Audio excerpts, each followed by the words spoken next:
قربانی نہ ظلم ہے نہ پیسے کا ضیاع۔ معلوم ہوتا ہے کہ کچھ لوگ دنیا میں ایسے بھی پائے جاتے ہیں جو کہ مسلمانوں کے اس عظیم تہوار یعنی بقرہ عید پر جانور ذبح کرنے پر اعتراض کرتے ہیں۔ بڑی حیرانگی کی بات ہے، آخر اس میں مسئلہ کیا ہے؟ چلے پہلے ظلم والی بات کو کور کر لیتے ہیں۔ دیکھیں، پہلی بات تو یہ ہے کہ اللہ تعالیٰ جانوروں کا بھی مالک ہے، وہ تصرف کا بھی مالک ہے، وہ جس طرح چاہے حکم دے سکتا ہے، بندہ تو مالک کے حکم کے تابع ہوتا ہے نا۔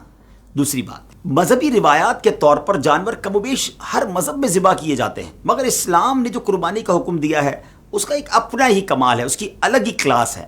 اور تیسری بات، دیکھیں نا، مرغی تو ساری دنیا کھاتی ہے نا، تو زندہ تو نہیں کھاتی، اسے بھی مار کر ہی کھاتی ہے، مگر اسلام نے اس کا منظم کم تکلیف والا طریقہ دیا ہے جس کو ذبح کہا جاتا ہے۔ مچھلی، جھینگے وغیرہ کو سب شکار کر کے کھاتے ہیں، تو صرف عید پر کیا مسئلہ ہے؟ اچھا، اب چوتھی بات وہ یہ ہے کہ اسلام دنیا کے ہر کونے کے لیے ہے۔ جہاں صرف برف ہو، ریگستان ہو، سبزیاں نہ ہوں، وہاں کے لوگ پھر کیا کریں گے؟ اسلام نے ایسے لوگوں کا بھی خیال رکھا ہے۔ اب چلتے ہیں پانچویں بات کی طرف، اور وہ یہ ہے کہ گوشت کھانا فطری چیز ہے۔ اللہ کریم نے انسانوں کو مختلف قسم کے جو دانت دیے نا، دیکھیں نوکیلے دانت بھی ہیں اور چبانے کے لیے گول داڑیں بھی دی ہیں۔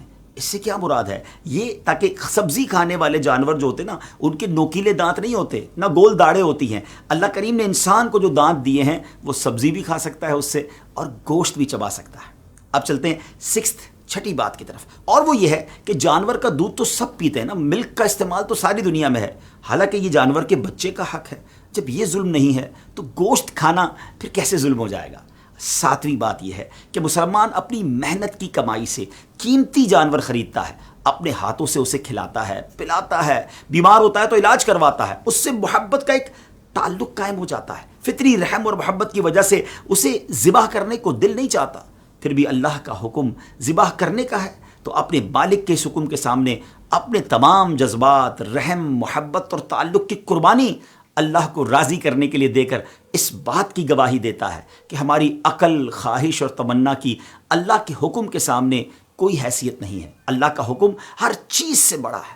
اللہ کریم ہمیں اپنے حکم پر چلنے کی توفیق عطا فرمائے تو خوش دلی کے ساتھ، جی ہاں، ثواب کی نیت سے قربانی کیجئے اور اس کی برکتیں لوٹیے۔ ایک اور اعتراض ہوتا ہے کہ جناب اربوں روپے خرچ ہو جاتے ہیں، ان پیسوں سے کچھ اور کر لیا جاتا، غریبوں کو تقسیم کر دیا جاتا۔ پہلی بات تو یہ ہے کہ یہ صرف اسلامی تہوار میں ہی لوگوں کو غریب کیوں یاد آتے ہیں؟ بڑی بڑی شادیاں ہوتی ہیں، بڑے بڑے سیلیبریشن ہوتے ہیں، ملک اور قوم کے دن منائے جاتے ہیں، بلکہ کئی فیسٹیول منائے جاتے ہیں جس میں اربوں خربوں روپے خرچ ہوتے ہیں، اس وقت یہ اعتراض نہیں آتا، مگر جب اسلام کے نام پر کوئی خرچ ہونے لگتا ہے تو کچھ جگہوں سے یہ آرگیومنٹ، یہ اعتراض آتا ہے۔ چلے ایک بات تو ہم نے کر دی، جب اللہ رسول کا حکم ہے تو مسلمان کا کام تو لبیک کہنا ہے۔ اب ذرا لاجیکلی بھی بات کر لیتے ہیں، ذرا چلتے ہیں شروع سے۔ اس جانور کی قربانی کی وجہ سے، بقرہ عید کی وجہ سے آپ جانتے ہیں پوری دنیا میں کتنا بڑا معاشی بوسٹ آتا ہے، کتنا بڑا سائیکل چلتا ہے بزنس کا۔ دیکھیں نا، بزنس کی کامیابی کا تو راز ہی یہی کہا جاتا ہے نا کہ ایک بندے کی جیب سے پیسے نکلیں اور دوسرے بندے کی جیب میں چلے جائیں، مارکیٹ میں کیش فلو آ جائے۔ ذرا چلیے جناب، یہ جانور آتے کہاں سے ہیں؟ گاؤں کے غریب لوگ جانور اپنے گھر میں پالتے ہیں، پورا سال پالتے ہیں اور اس کے بعد منڈی میں آ کر اسے بیچتے ہیں، تو یہ رقم پیسے والوں کی جیب سے نکل کر ان گاؤں کے غریب مسلمانوں تک پہنچتی ہے۔ جب یہ سارے جانور منڈی میں آتے ہیں تو منڈی آباد ہو جاتی ہے، منڈی میں چارے والے کا بزنس بھی چلتا ہے، سوزوکی والے کا بزنس بھی چلتا ہے، کئی مزدوروں کو نوکری مل جاتی ہے، جناب رسی اور اس کے جو جانور کے باندھنے کا سامان ہوتا ہے ان لوگوں کا بھی کاروبار شروع ہو جاتا ہے۔ اور آگے چلیے، جب یہ جانور خرید کر لوگ اپنے گھر لاتے ہیں، ہزاروں لاکھوں لوڈر اور سوزوکی ڈرائیور اور ٹرک ڈرائیورز کو روزگار ملتا ہے۔ پھر جیسے یہ محلے میں آ جاتے ہیں تو محلے میں بھی آپ نے دیکھا ہوگا چوکیدار اور مزدور غریبی لوگ تو ہوتے ہیں، ان کو سنبھالنے کے پیسے ملنا شروع ہو جاتے ہیں۔ منڈی اور اطراف میں جو چارے کی دکانیں ہوتی ہیں وہاں جناب ان لوگوں کو روزگار ملنا شروع ہو جاتا ہے، بچے خوش ہوتے ہیں، اور جب اس کے بعد اس کی قربانی ہوتی ہے تو ہزاروں لاکھوں دنیا بھر میں قصاب جو ہوتے ہیں، گوشت فروشت ہوتے ہیں، ان کو روزگار ملتا ہے۔ ایک قصاب ہوتا ہے، 5-10 ہیلپر ساتھ آتے ہیں، ان کو بھی عید کے دنوں میں مزدوری مل جاتی ہے۔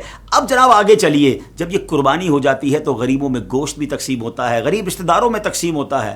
تھوڑا اور آگے چلیے تو اب جو یہ جانوروں کی سکن ہے، یہ جو کھال ہے، یہ چمڑا منڈی میں فروخت ہوتی ہے، لیدر کا بزنس شروع ہو جاتا ہے، جوتے بنتے ہیں، جیکٹ بنتے ہیں، دنیا بھر میں ایکسپورٹ ہوتا ہے۔ مجھے بتائیے ناظرین، کتنے لاکھوں غریبوں کا بھلا ہوتا ہے قربانی میں، اور اربوں نہیں، ایک تحقیق کے مطابق خربوں روپے امیر مسلمانوں کی جیبوں سے نکل کر غریب مسلمانوں تک پہنچ جاتے ہیں۔ اتنا شاندار سائیکل ہے یہ بزنس کا، سبحان اللہ۔ اللہ رسول کے حکم پر عمل بھی ہے، نیکیوں کا خزانہ بھی ہے، اور بزنس کا اتنا شاندار بوسٹ بھی ہے۔ پھر اعتراض کس بات کا؟ امید ہے کہ اللہ کریم کے احکام میں، شریعت کے احکام میں لاجک تلاش کرنے کی بجائے لبیک کہنے کی عادت ڈالیں گے اور خوش دلی کے ساتھ قربانی کیجئے۔ اللہ کریم ہم سب کی قربانی کو اپنی بارگاہ میں قبول فرمائے۔